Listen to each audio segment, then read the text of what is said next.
va en un sentido, no puede ir al sentido inverso, no puede ir información desde las proteínas, desde los aminoácidos, no puede ir hacia el RNA y regresar al DNA. Eso sería ir en contra de un principio que hoy sabemos que es universal. Por eso le llamaron dogma. Pero hasta esto ya ha sido perforado a partir de las estructuras que se han ido descubriendo en estos últimos tiempos. Hace no más de 6 meses se han encontrado unidades conformadas por proteínas y que tienen la capacidad de poder actuar como material genético. Se llaman los obeliscos y son muy similares a los límites, solo que son mucho más pequeños. Por lo cual esto se cayó, vean, y se toca, se cayó. ¿Listo? Pero lo mantenemos todavía no en el criterio de dogma, sino como un sistema funcional del material sobre el cual actúa la información para poder sintetizar proteínas. Y ahí están los ribosinos, que les decía, en todo caso se han convertido en la explicación más sólida, lógicamente se han estudiado bastante, y lógicamente nos dan la explicación de la posibilidad de poder desarrollar desde esa perspectiva del origen del RNA y después del DNA. O sea que dicho de la manera más sencilla, el DNA probablemente no es nada más que el invento del RNA para perpetuar la información, ¿verdad? Ahí está, ahí está. Acá están viendo las páginas de uno de los artículos, de uno de los trabajos más importantes de quien está ahí, don Svante Arrhenius, ese químico sueco que a fines del 1800 y 1900, particularmente trabajando intensamente, él propone lo que decimos, que la vida llega en forma de esporas al planeta y que obviamente estas esporas son las que siembran vida en los planetas. No responde al origen, traslado profundo. Pero estamos viendo además en otra imagen al profesor Yarkovsky. El profesor Yarkovsky es quien en su momento emitió una de las hipótesis más importantes de trabajo en el terreno cosmológico, porque él decía que las radiaciones del espacio, al igual que las radiaciones solares, tenían la capacidad de poder en su momento transportar, empujar, dar el término, diseminarlas en tanto los objetos o la materia que sea impulsada por este tipo de radiaciones tuvieran tamaños o diametrales muy chicos, menos de medio micrómetro de diámetro. Y obviamente las esporas pueden tener estos diametrales. Por lo tanto, la posibilidad de que solo esporas, aún ni siquiera sobre meteoritos, simplemente esporas, pudieran vagar por el espacio y ser empujadas como neotónicas, entonces, que sean empujadas por el espacio sería producto de las radiaciones que tienen esa capacidad y a lo que se le llama el efecto Yarkovsky. Este otro trabajo también es muy interesante porque está firmado, vean ustedes, por Orger, Leslie Orger, que es el que va a indicar precisamente que hay la posibilidad de que la vida sí se transporte en esporas, no solamente por el espacio con esporas, sino a bordo de meteoritos. Solo que la de ir un paso más allá, incluso de pensar en una calistenia dirigida, como que alguien en algún punto del universo manda sus esporas de vida a otro planeta para, en todo caso, sembrarlo de vida. Esto ya es más ciencia ficción, pero no por ello Leslie Orger deja de tener importancia. La vida entonces, como tal, habría empezado en la era precámbrica. Ustedes observan en esa era precámbrica 3.800, 3.500 millones. Una vez que se ha formado el planeta, ha sido 4 millones y medio, significa la vida ya después de esta revolución química. Y lo ha de hacer en la forma más sencilla, las bacterias, ¿verdad? Ese es el elemento más sencillo. Probablemente las arqueobacterias que van a estudiar en los próximos días, es decir, unidades que no son bacterias, pero las podemos llamar precursoras. Utilizan sistemas de respiración interesantes, utilizan sistemas diferentes en cuanto a llevar su metabolismo, y hablaremos de mucha química cuando entremos al metabolismo bacteriano, porque obviamente sabemos de que a partir de ese instante las bacterias poblaron. Miles de millones de años el planeta les ha pertenecido. Si Si hubiéramos tenido que poner un nombre en ese momento al planeta, no le hubiéramos puesto el planeta Tierra, le hubiéramos puesto el planeta bacteria, porque era básicamente. ¿No?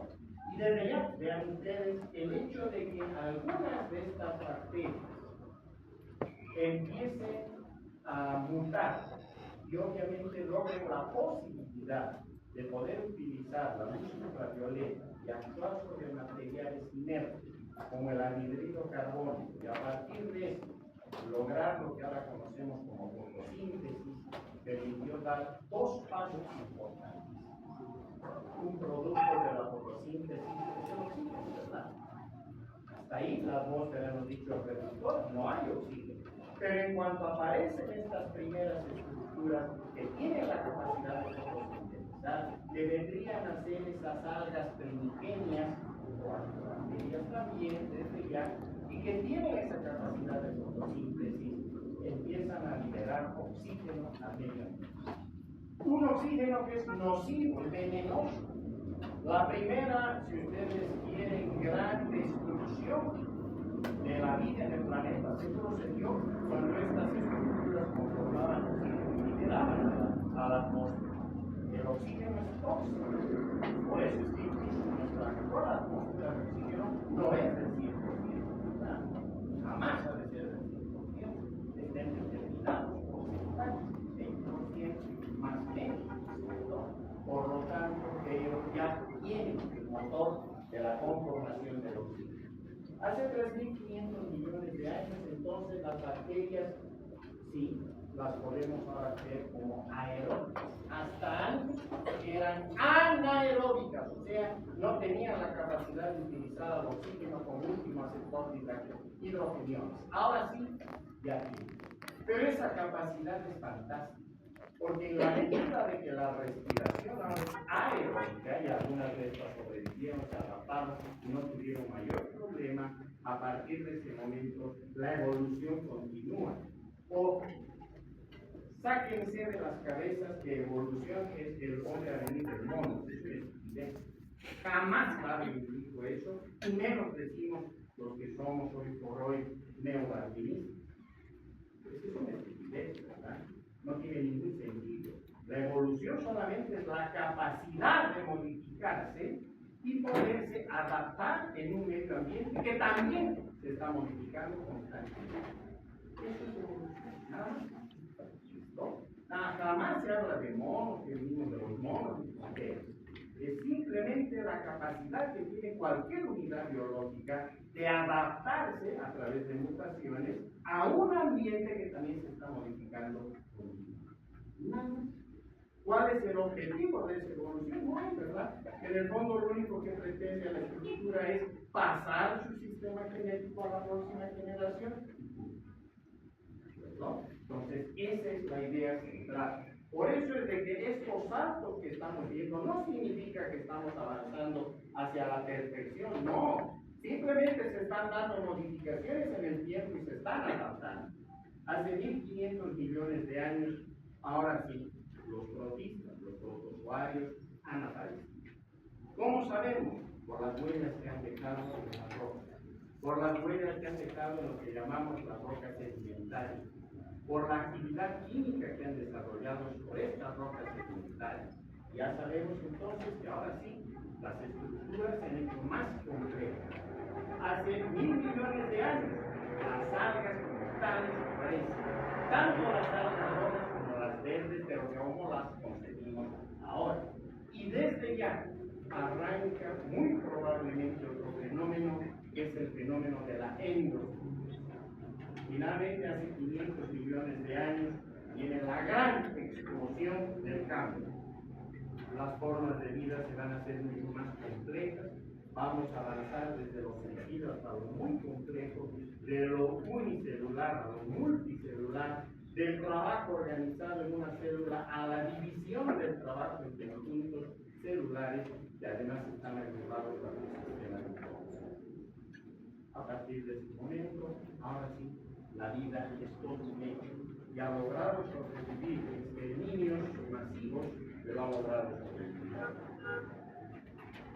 De hecho, además, el hecho de poder, o la capacidad de poder utilizar cada vez mecanismos sintéticos más complejos, nos han dado la opción de poder dar estos saltos. Lo que están viendo ahí son los famosos estromatolitos. Son capas de algas que se encontraban, que hacen en los lagos, en los mares primigenios, generalmente cerca a la costa o a las costas, y una vez que estas capas de algas empiezan a morir, entran en fases geológicamente de calcificación, de formación de cristales, y la nueva capa de algas se coloca por encima, utiliza todo lo que está por debajo, y así sucesivamente se van formando estas capas. Estos son los famosos estromatolitos. Hoy por hoy todavía los tenemos, y en varias regiones del planeta. Esto corresponde particularmente a Australia. Si nosotros estudiamos con cuidado estos estromatolitos, es esto lo que vamos a observar, ya microscópicamente. Esas algas son las que nos han permitido ser y estar como somos. De lo contrario, hubiese sido imposible. Pero lo más interesante es que estas imágenes corresponden a estromatolitos muy antiguos, de aproximadamente 2.000 a 1.500 millones de años, por cortes de microscopía electrónica se observaron. De manera que tenemos la corroboración, por lo menos en imagen, de lo que morfológicamente pudieron haber sido. Pero además, en estos últimos años, surge la otra posibilidad de que complemente el éxito de la vida en el planeta, el hecho de que se utilicen los grandes dorsales del océano, allí donde hay una actividad volcánica muy fuerte o donde las regiones que corresponderían en todo caso a las placas tectónicas están interactuando, se producen estas fumarolas que están viendo en este escenario. Liberan mucha cantidad de moléculas, particularmente de azufre, de carbono, etcétera, de nitrógeno. Y uno diría que a esas profundidades de aproximadamente de 3, 4, 5 kilómetros de profundidad, puede haber vida en lugares donde la luz no llega, en lugares donde aparentemente tampoco tenemos metabolitos sobre los cuales actúan determinadas células o unidades biológicas. E increíblemente, sí se encontraron microorganismos, sí se encontraron macroorganismos, como estos gusanos tubulares, que utilizaban precisamente estas fuentes químicas, una síntesis netamente químico para poder vivir. Y ni qué decir en el mundo bacteriano. Muchísimas bacterias que tenían la capacidad también de utilizar este tipo de minerales, este tipo de sales y este tipo de productos que venían prácticamente desde el magma de los océanos que están en las grandes portales. Así que entonces nuestro árbol genealógico de microorganismos, no necesariamente marinos, cuadra para lo que ustedes decían, nos permite observar de que tenemos bacterias como tales, tenemos a las arqueas que son muy primitivas y no necesariamente la forma precursora, probablemente una variante, ¿de acuerdo? Y las eucariotas. Pero miren qué interesante, porque esto que lo hemos visto microbiológicamente, un gran biólogo, Carlos Besse, además vamos a ver un poco, él armó en la nueva taxonomía por clados, y él dice, ya no tenemos que hablar del reino animal, el reino mineral, el reino vegetal, no tiene sentido. Ni siquiera pensar como Hegel proponía el reino de los protistas superiores e inferiores, ya no. Él dice, podemos ver que la vida, al menos en lo que conocemos en nuestro planeta, está dividido en 3 grandes dominios, donde un dominio es el de las bacterias. Parte de estas vamos a estudiar este año, las que nos causan enfermedades. La mayor parte no, porque son medioambientales. La otra parte, el otro dominio es de las aguas, que están en los volcanes, en las aguas sulfurosas, y a las cuales les tenemos el planeta como es. Y el otro dominio son los eucariotas, que ya seguramente han hablado de eucariotas, como vamos a hablar más adelante, donde estamos inclusive nosotros. ¿no? Están desde los hongos, están los protozoarios, está todo lo que es el bloque vegetal, todo lo que es el bloque animal, y allí, obviamente, entre lo que ya podríamos categorizar como grandes simios, tenemos a los homos, en este caso a los Homo sapiens. ¿No? Esa es la visión que tenemos hoy por hoy desde el punto de vista de la biología o la microbiología en particular. Este es un grano de arena. Y lo que están viendo ustedes en este color más o menos verdoso corresponden a las bacterias que están adheridas a ese grano de arena. Se dan cuenta la cantidad inmensa de bacterias que posee este planeta. Por lo menos del 60 al 80% de la biomasa del planeta Tierra está representado por el número de microbios. Ustedes tienen microbios a nivel gastrointestinal, se morirían. Las damitas en el canal vaginal, todos en el canal de detrás, tenemos en la cavidad oral y faríngea. Estamos forrados de bacterias y además las tenemos adentro. Por eso es que no permitimos que alguien diga, yo estoy solo en este planeta. Mentira. Tiene millones de bacterias que están dentro de vos. ¿No? Así que entonces cambió nuestra percepción de lo que era la vida y lo que es en sí la biología. Hay elementos interesantes y anecdóticos. Este es el famoso meteorito, el ALH 34001, cayó en la Antártida de miles de mar. Y en este se encontró estas imágenes. Cuando vieron estos rastros, dijeron bacterias. Nunca hay que ser tan rápido en ciencia, ¿verdad? Se sometió a muchos estudios y hoy por hoy son dos hipótesis que siguen todavía trabajando. Una de que podría tratarse de fósiles bacterianos. La otra de que podría tratarse simplemente de algunos cristales que no tienen nada que ver con el mundo biológico. Todavía eso sigue trabajando. Pero salir desde un protobionte o LUCA significa, hemos dicho, evolucionar. Significa avanzar a la complejidad, adaptándose cada vez más a un medio ambiente que es totalmente cambiante. Por eso es de que tenemos desde ese ancestral procariota, siguiendo la posibilidad de que se diversifique en una bacteria como tal, eubacteria, o vaya a ser una árbol. Esto lo estudiaremos con mucho detalle en taxonomía, porque al final, más o menos hace 1800, 1500 millones de años atrás, las células inventan el sexo, la capacidad de poder pasar la información y dividirla en su momento a la mitad de la genética que poseemos y gracias a ello poder complementar el material genético de una unidad de oro. Las mitosis y las meiosis, ¿verdad? El poder trabajar sobre los cromosomas bajando a la mitad y de esa manera siempre en los gametos tener la posibilidad de poder interactuar con el otro gameto y de esa manera complementar el material.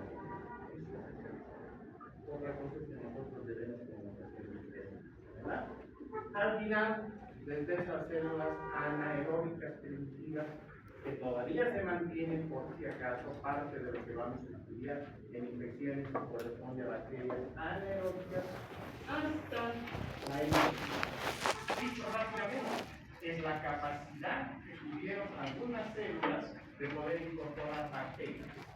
Las mitocondrias que hemos estudiado en citología, ahorita vemos quedaron atrapadas dentro de las células, pueden tener su propio DNA, ¿cierto?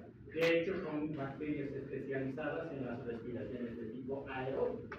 Quedaron incorporadas dentro de las células en un proceso de endosimbiótica. Los cloroplastos son bacterias que quedaron incorporadas dentro de células vegetales y que les da la capacidad de poder lograr fenómenos fotosintésicos. Este trabajo básicamente se paró sobre la producción científica de esta gran persona y de esta gran profesora universitaria. Estamos hablando de la doctora Lynn Margulis, quien le dio tanto impulso a lo que significa la endosimbiótica. Y desde ya ahí es el profesor Carlos Pérez, quien armó ahora el ciclado de los superdominios y que también terminó de apuntalar el trabajo de la profesora Margulis en el terreno de la endosimbiótica. Así que las bacterias no han sido transmitidas como creíamos, ¿verdad? Son complejas.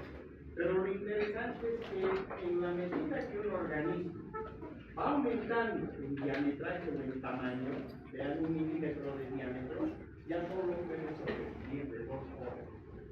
O baja su velocidad metabólica, porque la mantiene a la misma velocidad se destruiría, o no le queda otro camino que ser multicelular.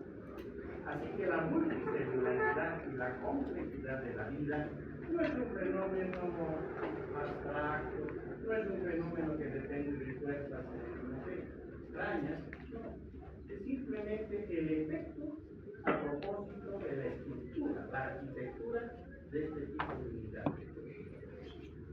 Esto nos permite explicar hoy por hoy todo y tanto. Pero a la vez nos quedamos como cuando se decía en su momento en la Guerra Civil Española, cuando le decían, ¿y cómo está la población? Como una copa de vino a menos. Porque algunos piensan que bien tener media copa de vino, pero la mayor parte decía, qué pena no tener la copa de vino. Y en este caso estamos igual. Sabemos ya, hemos avanzado bastante, pero con lo que no sabemos, podríamos escribir 1000 libros. Imagínense un trabajo que usted, la doctora y doctores, tienen mucho camino de investigación por delante para finalmente llegar hasta definir lo que en realidad pasó con el origen de la vida y el origen de los sistemas. Entre tanto, Darwin no se equivocó. La evolución